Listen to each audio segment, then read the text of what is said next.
నందమూరి అభిమానులతో పాటుగా కోట్లాది మంది తెలుగు ప్రేక్షకులు బాలయ్యబాబు కొడుకు మోక్షాజ్ఞ గ్రాండ్ డెబ్యూ మూవీ కోసం ఎప్పటి నుండో ఎదురు చూస్తున్నారు. ప్రతి సంవత్సరం ఆయన మొదటి సినిమాకి సంబంధించిన సమాచారం కోసం ఎదురు చూడడం, చివరికి నిరాశ చెందడం నందమూరి ఫ్యాన్స్ కి అలవాటు అయిపోయింది. కానీ వచ్చే ఏడాది మాత్రం ఖచ్చితంగా మోక్షాజ్ఞ ఎంట్రీ ఉంటుందని బాలయ్యబాబు స్వయంగా చెప్పాడు. మోక్షాజ్ఞ జాతకం ప్రకారం కొన్ని దోషాలు ఉండడం వల్లే ఇన్ని ఏళ్లు అతను సినిమాలోకి ఎంట్రీ ఇవ్వలేదని ఇండస్ట్రీ వర్గాల్లో వినిపించే టాక్. మొదటి సినిమా యూత్ ఆడియన్స్ కి కనెక్ట్ అయ్యే విధంగా లవ్ స్టోరీతోనే లాంచ్ చేయించాలని చూస్తున్నాడు బాలయ్యబాబు. అనిల్ రావుపూడికి ఆ బాధ్యతలు అప్పగించినట్లు తెలుస్తుంది. మొదటి సినిమా గురించి ఇంకా ఎలాంటి అధికారిక ప్రకటన రాలేదు, కానీ అప్పుడే రెండో సినిమా గురించి న్యూస్ వచ్చేసింది.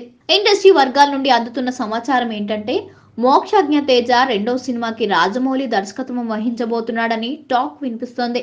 గత కొద్ది రోజుల క్రితం రాజమౌళిని కలిసిన బాలయ్యబాబు తన కొడుకుతో ఒక సినిమా చేయాలని కోరడమే కాకుండా అడ్వాన్స్ కూడా భారీ స్థాయిలో ఇచ్చాడట.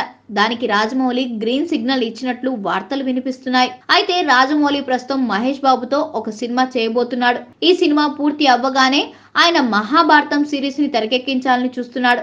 ఇందులో మోక్షాజ్ఞకి ఏదో ఒక చారిత్రాత్మక పాత్రని ఇవ్వచ్చు అని అంటున్నారు.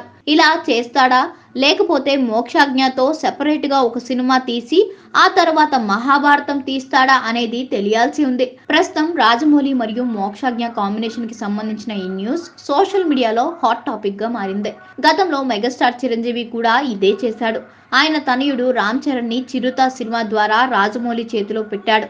అలా వీళ్ల కాంబినేషన్ లో వచ్చిన మగధీర చిత్రం ఎంతటి సెన్సేషన్ ని సృష్టించిందో మనమంతా చూసాం. రేపు బాలయ్య కొడుకు మోక్షాజ్ఞ కూడా అదే రేంజ్ లో సక్సెస్ అవుతాడని నందమూరి అభిమానులు కోరుకుంటున్నారు. మరి వారి కోరికలు నెరవేరుతాయా లేదా అనేది వచ్చే ఏడాది వరకు ఆగాల్సిందే.